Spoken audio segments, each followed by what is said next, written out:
राष्ट्रकूट वंश से, ठीक है, राष्ट्रकूट वंश से। राष्ट्रकूट वंश का संस्थापक दंतिदुर्ग। राष्ट्रकूट वंश का संस्थापक दंतिदुर्ग, लिख लीजिए आप। राष्ट्रकूट वंश का संस्थापक, राष्ट्रकूट वंश का संस्थापक दंतिदुर्ग।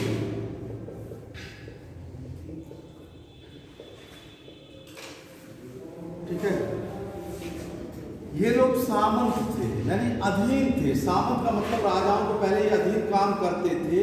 ये वादामी के चालुक, लिख लीजिए, वादामी या वातापी के चालुक के सामंत थे।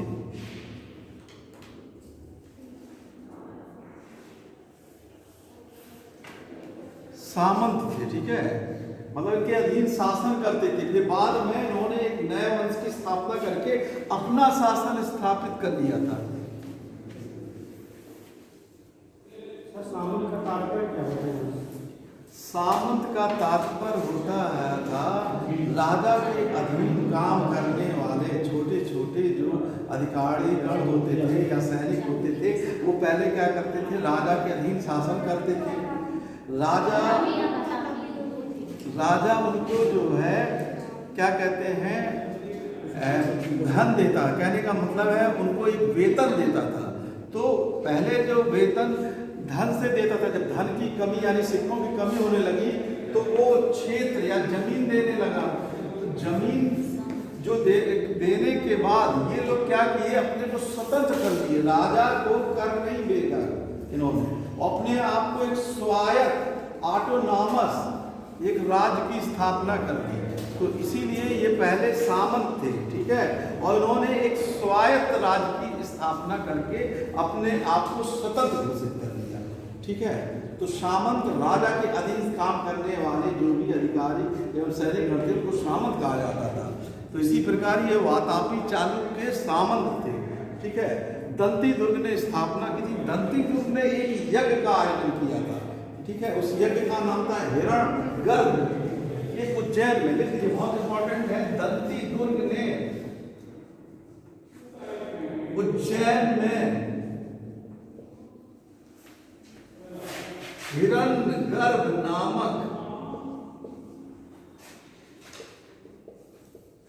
एक यज्ञ का आयोजन किया।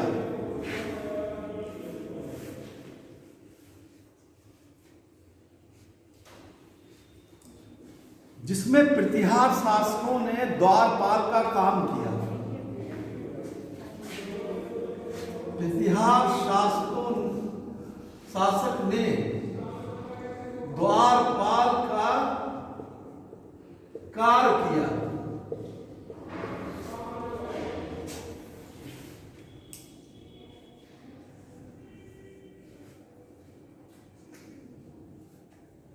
ठीक है,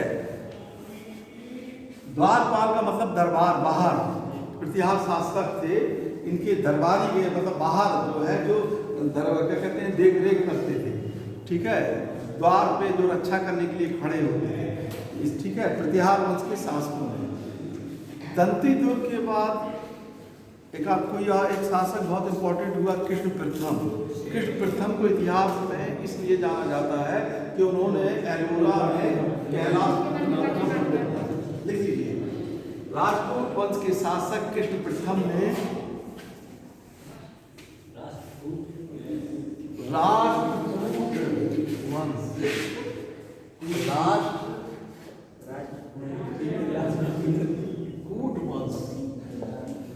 राष्ट्रकूट वंश के शासक कृष्ण प्रथम ने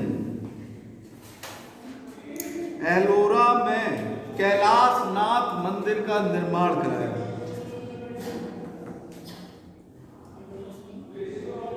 कैलाशनाथ मंदिर का निर्माण किया। देखिए, मंदिर निर्माण का अगर डेट होता तो हम आपको लिखाते उस तरीके का। ये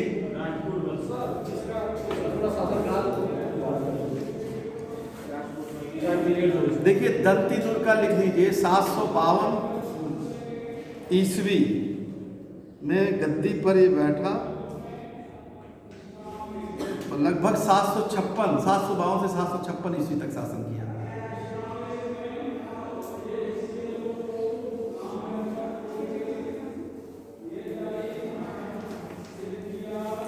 कृष्ण प्रथम 760 ईस्वी में गद्दी पर बैठा।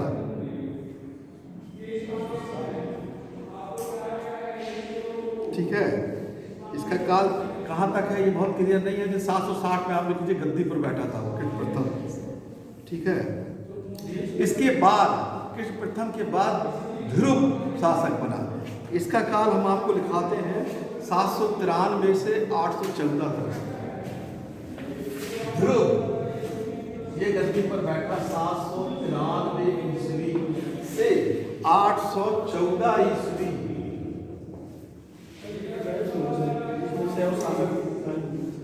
बहुत से शासक थे, इतना इम्पोर्टेंट नहीं है कि उसका डेट हर पॉइंट लेकर आप डेट ऐसे करेंगे तो बहुत कंफ्यूजन हो जाएंगे। अपना डेट जो बहुत इम्पोर्टेंट है वही वो रखिए। ठीक है, ठीक है, तो जो बता रहे हैं उसको पहले नोट कर लीजिए।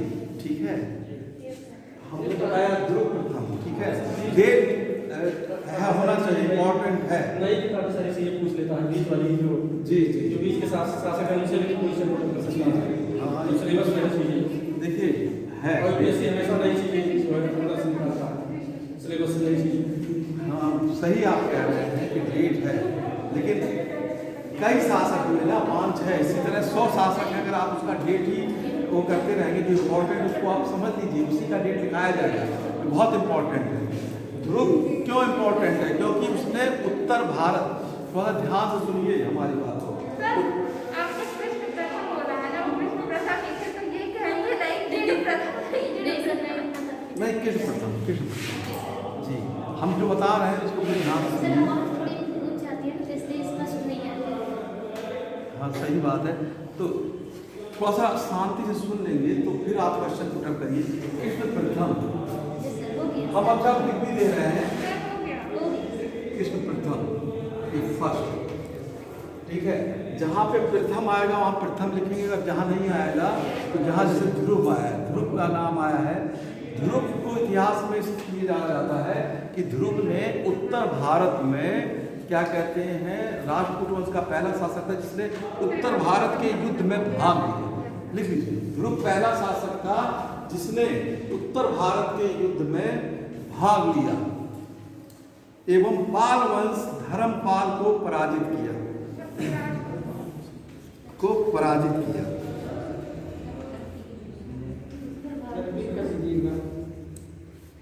ध्रुव राष्ट्रकूट वंश का पहला शासक था जिसने उत्तर भारत के युद्ध में भाग लिया तथा पाल वंश के शासक धर्मपाल को पराजित किया।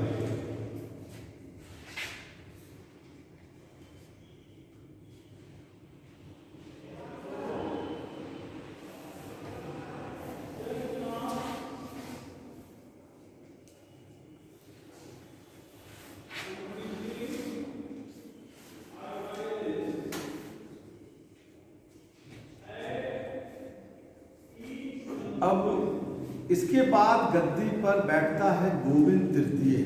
ठीक है, गोविंद तृतीय लिख लीजिए। इसका काल हमने कंफ्यूजन में जो इसको लिखा था वो हमने गोविंद तृतीय का काल है। ये गलती हो गई, इसको ध्यान से लीजिए। तो ये सब गैप हो जाता होगा जी 760 से इतना ज्यादा गैप जी कई साल। इसको देख लीजिए, यहाँ पे 760 ईस्वी था। ठीक है, ठीक, देखिए इतिहास में है वहाँ तो है ही है उसका, लेकिन कहीं कहीं इतने शासक है ना तो उनका क्रम ठीक है जी थोड़ी समझ आना चाहिए। जैसे जी सारी चीजें जैसे नहीं आती हैं। देखिए गोविंद तृतीय, इसको देखिए 793 से 814 गोविंद तृतीय इसके बाद है। कृष्ण प्रथम की लिखवा दें क्या 760? नहीं तो कृथम वो क्या कहते हैं 752 756 दंती दुर्ग हो है। और कृष्ण प्रथम का क्या लिखवा है 760 लिखवा दी है नहीं 756 लिखी है। वो कंफ्यूजन में गलती हो गया 756 ईस्वी की। अब आपका ये क्लियर हो गया ये 760 ईस्वी हो गया और ये 793 से 800 गोविंद तृतीय। ठीक है ठीक अब क्लियर हो गया। गोविंद तृतीय ये देखिए राष्ट्रकूट का पहला ऐसा शासक था जिसने हिमालय पर्वत तक सैनिक अभियान किया। लिख लीजिए गोविंद तृतीय पहला शासक था पहला राष्ट्रकूट शासक था जिसने गोविंद तृतीय पहला राष्ट्रकूट शासक था जिसने हिमालय पर्वत तक सैनिक अभियान किया।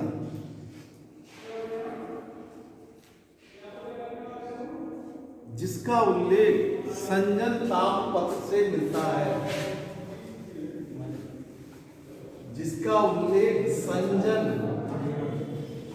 ताम्रपत्र से मिलता है।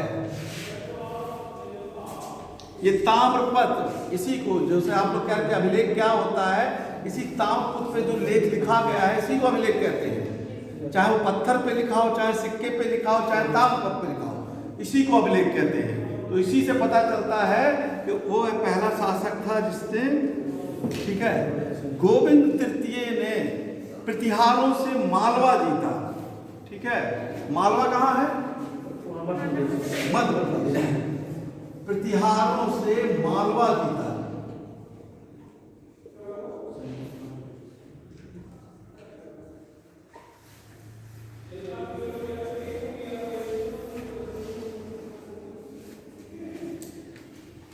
चलिए अभी तक 793 से 814 तक था ना शासन का।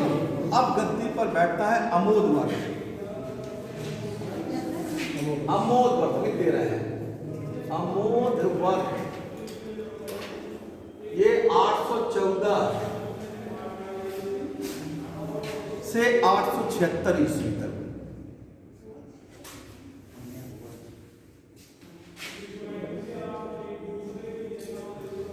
ये बहुत बड़ा कवि था। ठीक है ये कवि के रूप में फेमस था। इसने कन्नड़ भाषा में एक किताब लिखी थी। लिख लीजिए अमोद वर्ष ने कन्नड़ भाषा में कविराज मार्ग नामक पुस्तक लिखी थी कन्नड़ भाषा में।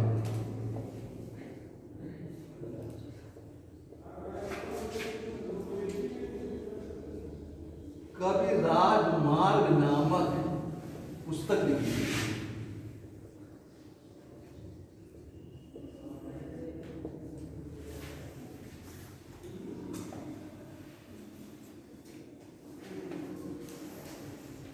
इसके काल में कई विद्वान रहते थे। लिख लीजिए अमोद वर्ष के काल में जिनसेन जिन्होंने आदि पुराण जिनसेन जिन्होंने आदि पुराण महावीराचार्य जी जिनसेन जिन्होंने आदि पुराण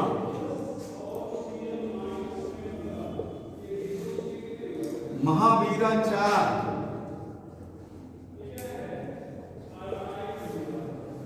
जिन्होंने गणित सार संग्रह नामक पुस्तक लिखी थी। गणित सार संग्रह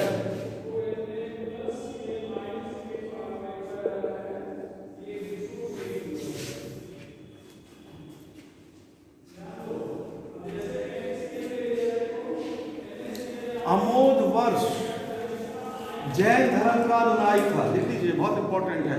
अमोद वर्ष जैन धर्म का अनुयायी था।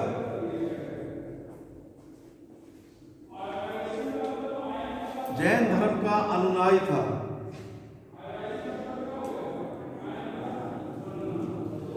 देखिए वो महालक्ष्मी जी का ही बहुत बड़ा उपासक था। इसको लिखिएगा नहीं समझ लीजिए। कहा जाता है क्या चीज किताब है ये। कहाँ पे ये किताब है। महावीराचार्य ने किताब लिखी थी ठीक है, जिनसे हमने आदि पुराण की थी, इन्होंने ये इनके काल में रहते थे। किसके काल में? अमोद वर्ष के काल में रहते थे। तो इनकी ये किताब का आता है कि जिनसे इनने कौन सी किताब लिखी थी, और महावीराचार्य ने कौन सी किताब लिखी थी। ठीक है, ये इनके काल में रहते हैं। हमने ये भी बताया कि अमोद वर्ष स्वयं बहुत बड़ा कवि था। ठीक है, उसने कन्नड़ कहाँ की भाषा है? कर्नाटक, दक्षिण कर्नाटक की कन्नड़ भाषा। ठीक है, तो वहाँ की उन्होंने किताब लिखी। ठीक है, अमोद वर्ष महालक्ष्मी का बहुत बड़ा उपासक था। ऐसा कहा जाता है कि उसने अपने बाएं हाथ के अंगूठे को काट कर चढ़ा दिया था महालक्ष्मी जी की मूर्ति के पास। इसको लिखना हो तो लिख लीजिए, बस समझ लीजिए। लिखवा दे। हाँ, बहुत इंपॉर्टेंट एक क्वेश्चन आ चुका है। चलिए लिख लीजिए। अमोद वर्ष ने लिख लीजिएगा बाएं हाथ का,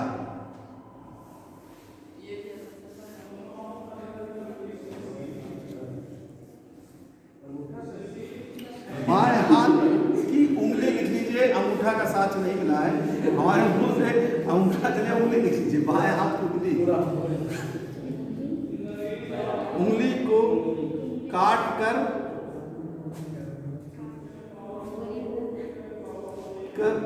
चढ़ा दिया था। अब महालक्ष्मी जी के मन जो है मूर्ति के समर्पण कर दिया था उसने। ठीक है, देखिए इसके बाद छोटे छोटे और भी शासक थे, वो बहुत नहीं है। इसके बाद इंपॉर्टेंट एक शासक था इंद्र तृतीय। अभी हमने अमोद वर्ष के बारे में बताया, इंद्र तृतीय लिख लीजिए, उसका काल हम लिखवा देते हैं।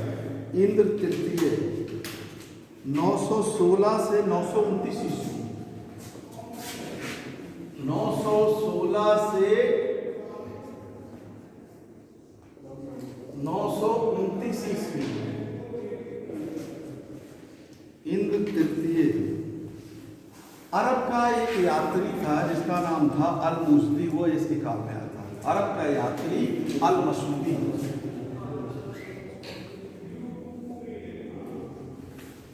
अल-मसूदी, अरब का यात्री अल-मसूदी इंद्र तृतीय के दरबार में आया था।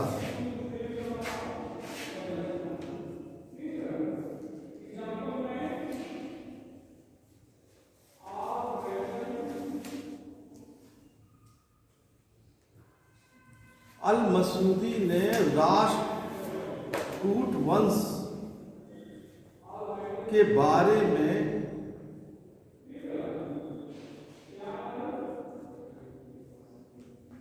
उल्लेख किया है।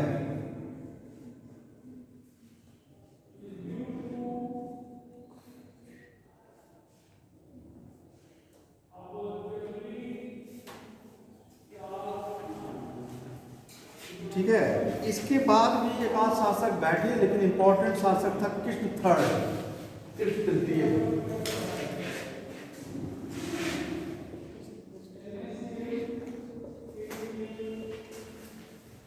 कृष्ण तृतीय 939 से 965 ईस्वी।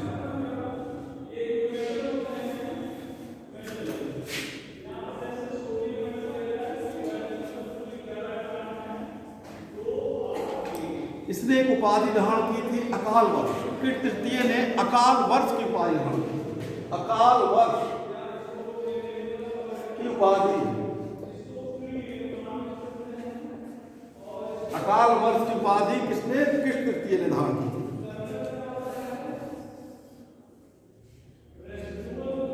इसने कांची युग की उपाधि धारण की थी।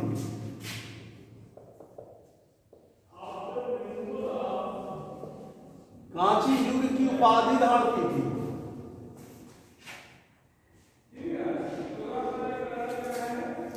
इसकी सेना दक्षिण में रामेश्वरम तक पहुंच गई थी। लिख लीजिए, कृष्ण तृतीय की सेना दक्षिण में रामेश्वरम।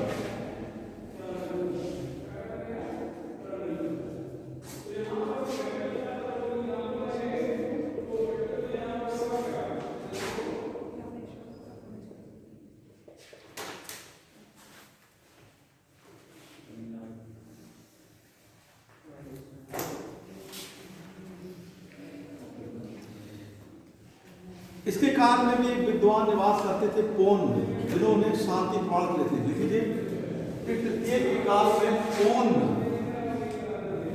निवास करते थे, जिन्होंने शांति पुराण नामक रचना की। नामक पुस्तक लिखी।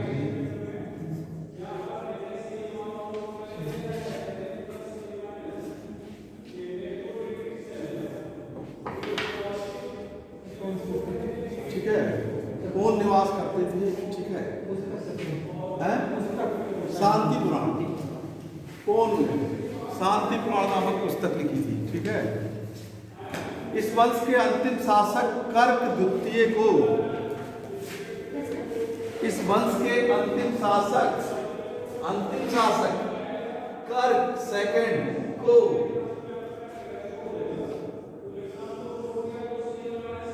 चालुक्य शासक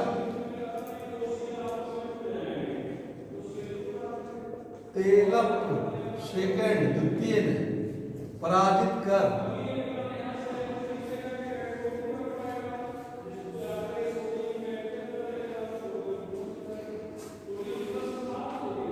कल्याणी के चालुक वंश की स्थापना की।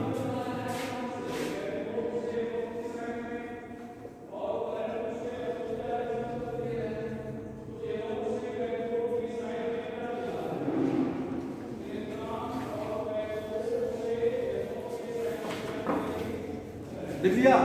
देखिए ये वंश खत्म हो जाता है, कर्क द्वितीय प्रश्न देता है, एक नया वंश हो जाता है कल्याणी के चालुक वंश। ठीक है जी। आपने बीच में चोल वंश था, किसका?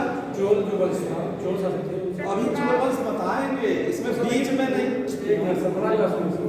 और आप ठीक है ऐसा, लेकिन ये तो आगे चला गया ना, जैसे टाइम पीरियड जो चोल 850 ईस्वी से स्टार्ट हुआ उनका टाइम, और बीच में कैसे इनको हम 850 में खत्म कर देंगे? कोई पहले शुरू हुआ अंत तक चला गया। कोई शासक मान लीजिए 400 में बैठा, उसका काल अंत में 1200 होता है, चोल आ जाते हैं 750 ईस्वी में मान लीजिए, तो ये तो इसके बाद हुए ना। लेकिन इनका तो हमको पूरा बताना है, यहीं तक इतिहास खत्म कर देंगे। बीच में वो भी है, तो हमने कहा नहीं, तो बीच में यहाँ से कैसे शुरू करेंगे? समझे आप हमारी बात? कि आप आगे निकल गए। नहीं, आप गलत समझे। यहाँ बताना होता है। ठीक है, इसको क्रम जिसकी पीढ़ी जितनी चलेगी उसी को तो बताना पड़ेगा। बीच में उनको कैसे कह देंगे वो गद्दी पर बैठे? ऐसा नहीं है। इतिहास अलग अलग है। अब जो दक्षिण भारत का आपको इतिहास पढ़ा रहे हैं, आप लोग समझ लीजिए, ऐसा नहीं है कि क्रम से चला है। ये सही है कि कल्याणी के चालुक ने उनको पराजित करके एक नए वंश की स्थापना की। यहाँ से इतिहास शुरू हो सकता है। कल्याणी का चालुक, उन्होंने वहां पर ऐसे कई वंश था कि एक को खत्म करके दूसरे गद्दी पर बैठे। लेकिन चोल वंश अलग है। चोल वंश का शुरुआत तो बहुत पहले से हो जाता है। ठीक है, संगम काल में भी हो जाता है चोल चेरो। ठीक है, और उसका उल्लेख तो मौर्य काल में भी किस अभिलेख शिलालेख में किया गया है? दूसरे शिलालेख में। ठीक है, दूसरे शिलालेख में किया गया। तो कहने का इसे मतलब है कि ये अलग अलग है। ठीक है, पहले से अस्तित्व में है, इसी वजह से नहीं, क्योंकि दक्षिण भारत का ये कोई ऐसा नहीं भी क्रम से दिया। हाँ, तो अब आप लिख लीजिए दूसरा वंश दक्षिण भारत का, वाकाटक वंश। वाकाटक वंश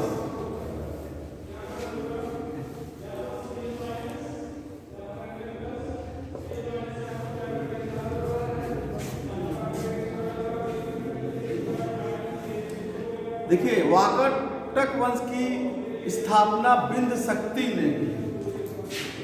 बिंद शक्ति ने 253 ईस्वी में।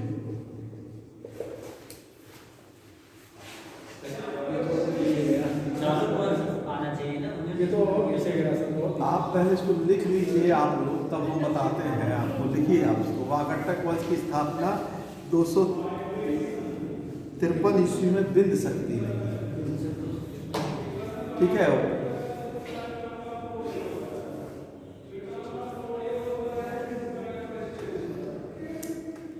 लिख लीजिए वाकाटक वंश के शासक सातवाहन के सामंत थे।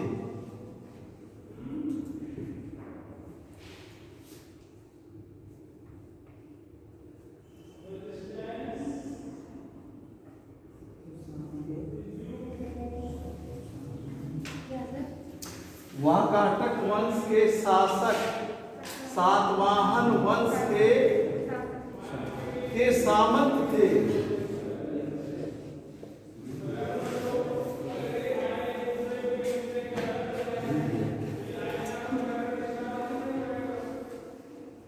इस वंश के शासक पिरवरसेन प्रथम ने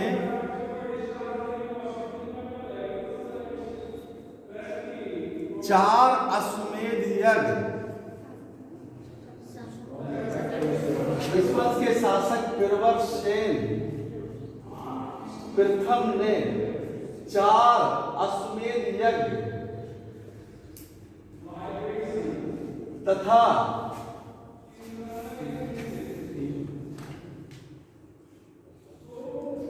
एक वाजपेय यज्ञ का आयोजन किया।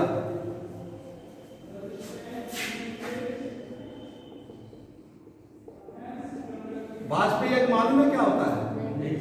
बताया तो थे। जब राजा जैसे शपथ लेने से गद्दी पर बैठने से पहले, शपथ लेने के पहले गद्दी से बैठने के पहले उसको तो राष्ट्रीय यज्ञ कहते हैं। सर अपनी शक्तियों का वो करते हैं, 26 जनवरी पे गणतंत्र दिवस में लोग सैनिकों का वो दिखाते हैं, लोग करते हैं। सैनिक एक दौड़ होती थी, लथ दौड़, हाँ वही वाजपेयी। ठीक है, ये बहुत इंपॉर्टेंट क्वेश्चन है। ठीक है, चार अश्वमेध यज्ञ का आयोजन किया था। ठीक है, अश्वमेध यज्ञ कई शासकों ने किया था, गुप्त वंश में भी किया था। किसने किसने किया था? समुद्रगुप्त ने किया था, कुमारगुप्त ने किया था, नहीं समुद्रगुप्त सबसे पहले किया था, कुमारगुप्त ने, और किसने किसने किया था? शुंग वंश के शासक पुष्यमित्र ने किया। ठीक है, समझ में आया जी? तो इसमें बहुत इंपॉर्टेंट है कि ये क्वेश्चन अक्सर आता है, इसने चार अश्वमेध यज्ञ किया। ठीक है, किसी ने एक किया, किसी ने दो किया।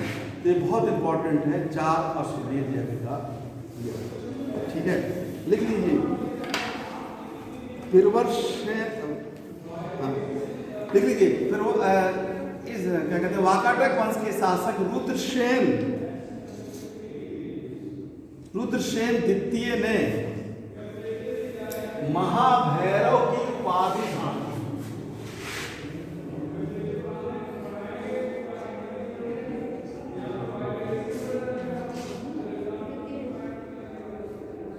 भैरव की उपाधि धारण की।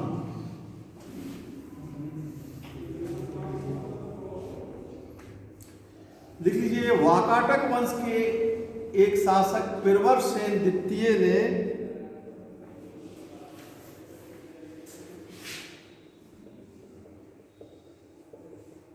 सेतुबंध नामक प्राकृतिक काव्य की रचना की। हाँ हम लिखे हैं, लिखे सेतुबंध नामक प्राकृतिक काव्य की रचना की।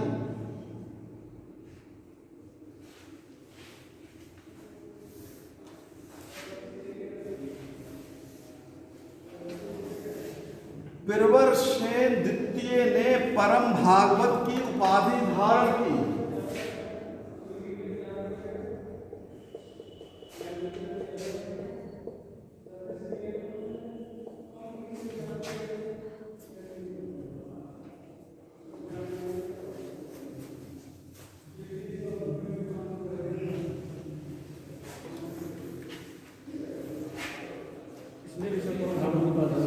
जी, कालिदास, लिख लीजिए, कालिदास पिरवरसेन द्वितीय के दरबार से संबंधित है, दरबार से भी संबंधित माना जाता है। इस तरह लिखिएगा आप लोग, क्योंकि कालिदास तो गुप्त वंश के शासक विक्रमादित्य के, लेकिन ऐसा माना जाता है कि वाकाटक वंश के शासक पिरवरसेन द्वितीय के काल में भी ये कुछ समय के लिए गए थे। ठीक है। परम भागवत की उपाधि, परम भागवत की उपाधि इन्होंने नाड़ी हमारे इतने भी चंद्र द्वितीय जो विक्रमादित्य था उसने ध्यान जी, कई लोगों ने ढाल रखी है, बची 100 शासक ने ढाल रखी है। एक ही साथ में चलिए आगे लिख लीजिए, आपको बता दें। अब लिखिए, एक नए वंश को बताते हैं, आप लोग लिखते चलिए, फिर हम आपको बता रहे हैं पूरी चीज, आपके जितने भी मन में क्वेश्चन हम सब बता रहे हैं। पहले लिख लीजिए, बादामी का चालुक्य वंश।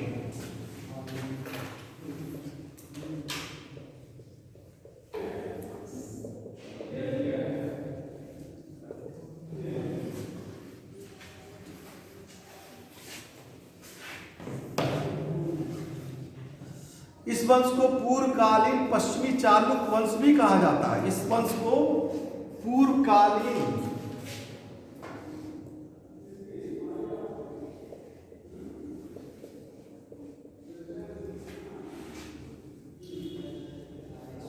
चालुक्य वंश भी कहा जाता है।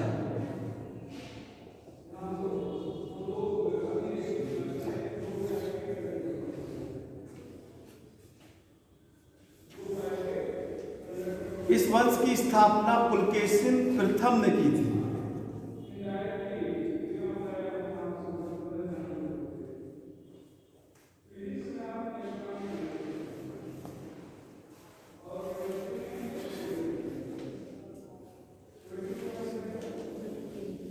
इसकी स्थापना पुलकेशिन प्रथम ने की।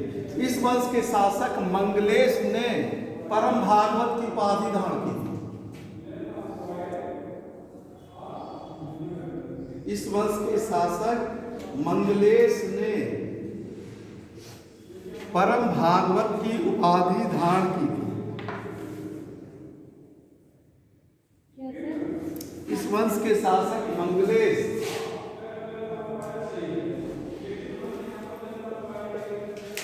परम भागवत की उपाधि धारण की थी।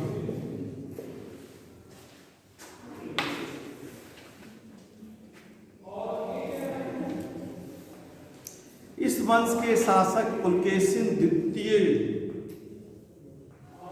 ने हर्षवर्धन को पराजित किया था।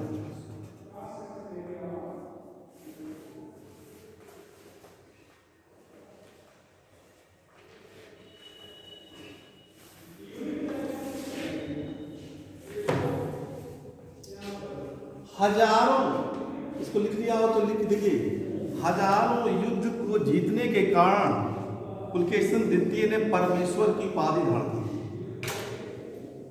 ये तो पुलकेशिन सेकंड ने हर्षवर्धन को पराजित किया जी, और फिर लिख लीजिए अगला, हजारों युद्ध विजय के कारण परमेश्वर की उपाधि धारण की थी।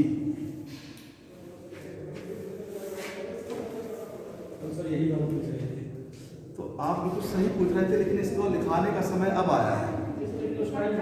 कैसे? वो तो हर्षवर्धन का इतिहास पढ़ा रहे हैं, तो 2 बार कैसे बार बार वो चीज दिखाया जाएगा?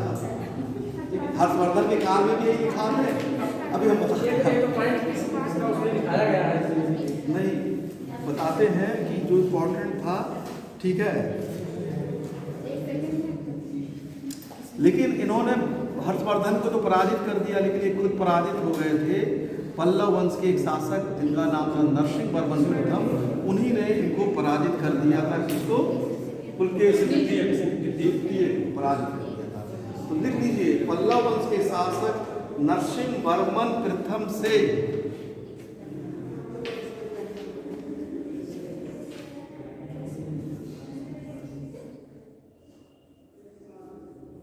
हर्षवर्धन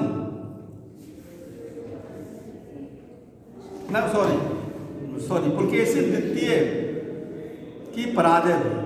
पुलकेशिन द्वितीय की पराजय हुई। पल्लव वंश के शासक नरसिंह वर्मन प्रथम से चालुक्य वंश के शासक पुलकेशिन सेकंड द्वितीय पराजय हुई। ये कांची साउथ में, दक्षिण में कांची में युद्ध हुआ था, ठीक है। इसी के बाद नरसिंह वर्मन ने वातापी कोंड की उपाधि धारण की थी। वो पल्लव वंश में जब दिखाएंगे तब बताएंगे, लेकिन ये पराजित हो गए थे। ठीक है, लिख लीजिए। चालुक्य नरेश विक्रमादित्य ने कांची कोंड की उपाधि धारण की थी। चालुक्य नरेश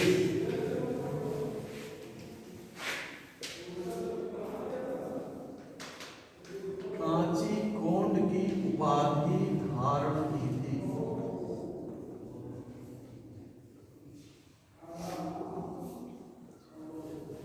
विक्रमादित्य सेकंड।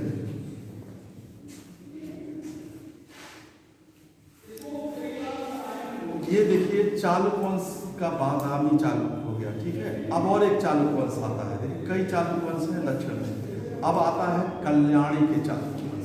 वही कल्याणी के चालुक्य वंश जिन्होंने राष्ट्रकूट वंश के कर द्वितीय के अंत कर दिया था।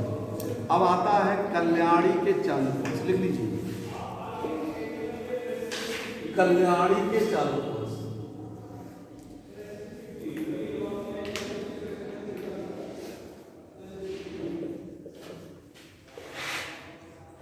इस वंश के संस्थापक तेलप द्वितीय था।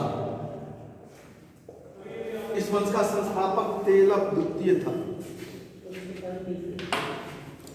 देखिए टाइम पीरियड बाद में लिखिएगा, पहले आप लिख लीजिए, बता रहे हैं।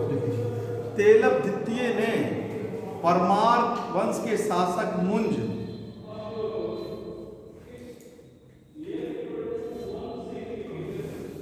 परमार वंश के मुंज को 6 बार पराजित किया।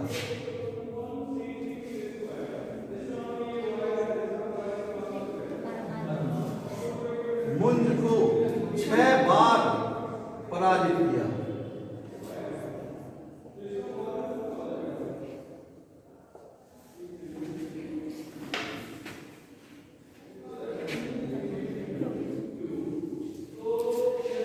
कल्याणी के चालुक्य वंश की राजधानी मानखेड़ थी।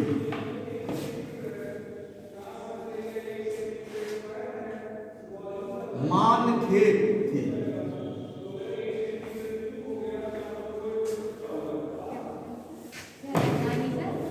राजधानी मानखेड़, बहुत इंपॉर्टेंट क्वेश्चन है। मानखेड़ थी। ठीक है, बहुत इंपॉर्टेंट। ये महाराष्ट्र में, महाराष्ट्र में मानखेड़ पड़ेगा। इसके बाद एक शासक बैठता है सोमेश्वर प्रथम। उसने क्या किया, मानखेड़ से राजधानी को चेंज कर दिया। देख लीजिए, कल्याणी के चालुक्य सोमेश्वर प्रथम ने राजधानी मानखेड़ से कल्याणी कर दिया। राजधानी मानखेड़ से कल्याणी को किसने किया, सोमेश्वर प्रथम ने। सोमेश्वर प्रथम गद्दी पर बैठा तो उसने राजधानी चेंज कर दी।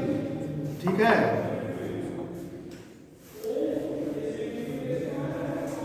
इसको आप लोग लिख दिया। देखिए चोल वंश पे ये आक्रमण करने के लिए गया कौन, सोमेश्वर प्रथम। ठीक है, कल्याणी सोमेश्वर प्रथम ने जिसे मानखेड़ से राजधानी में ट्रांसफर किया तो कहाँ किया? कल्याणी में।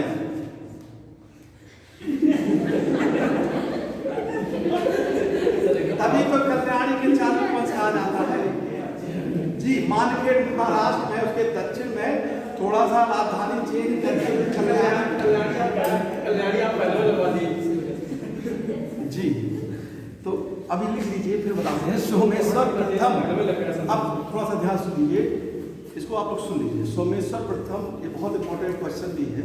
सोमेश्वर प्रथम चोल वंश जो आप लोग चर्चा कर रहे हैं, दक्षिण में एक चोल वंश था, तमिलनाडु के आसपास ये राज्य था।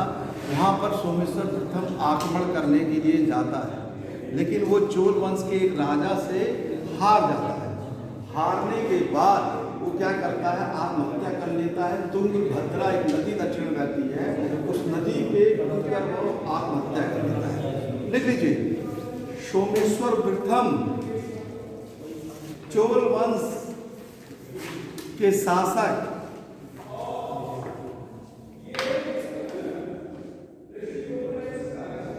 से कोप्पम युद्ध में पराजित होकर, बहुत इंपॉर्टेंट क्वेश्चन है, कोप्पम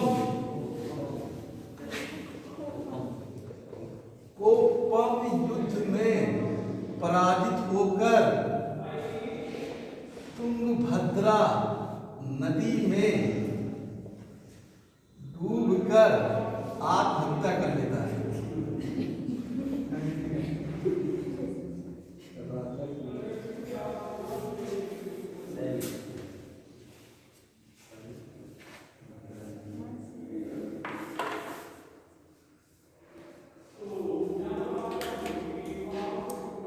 इस वंश के शासक विक्रमादित्य फर्स्ट यानी 6, विक्रमादित्य फर्स्ट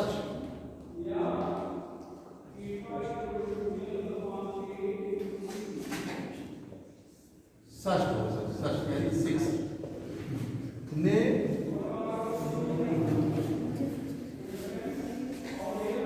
चालुक्य विक्रम संवत की स्थापना की। चालुक्य विक्रम संवत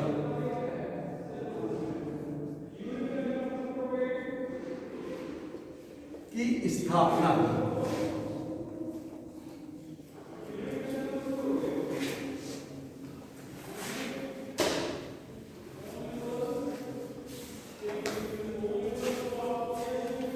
ये आपका कल्याणी चालू। इसके दरबार में बहुत इंपॉर्टेंट क्वेश्चन है। 2 विद्वान निवास करते हैं, अक्सर क्वेश्चन पूछा जाता है। एक थे बिल्हण और एक थे विज्ञानेश्वर। बहुत इंपॉर्टेंट। विक्रमादित्य फर्स्ट यानी 6, विक्रमादित्य फर्स्ट के दरबार में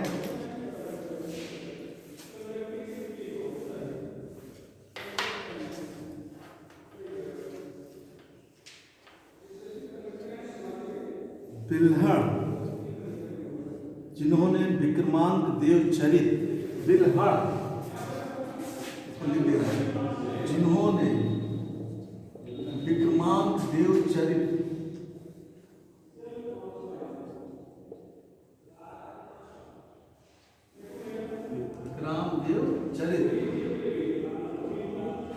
एवं विज्ञानेश्वर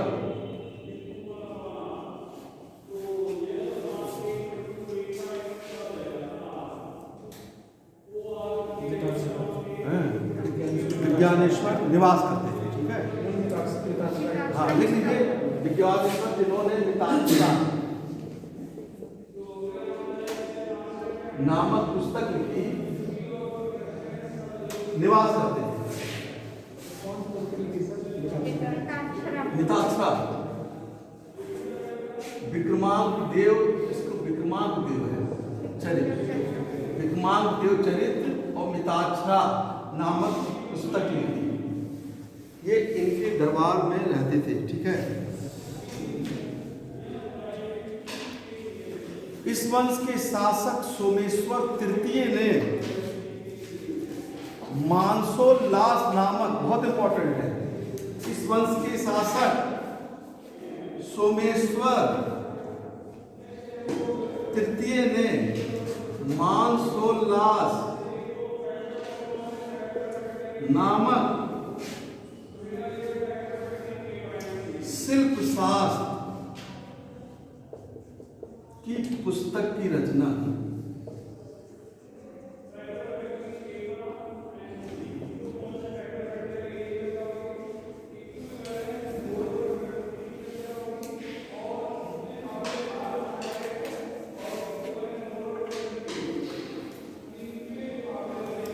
इस वंश का अंतिम शासक का नाम सोमेश्वर तृतीय था।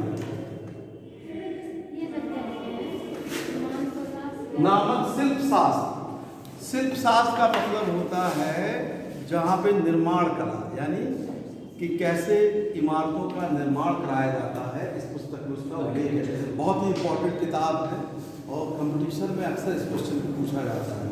ठीक है।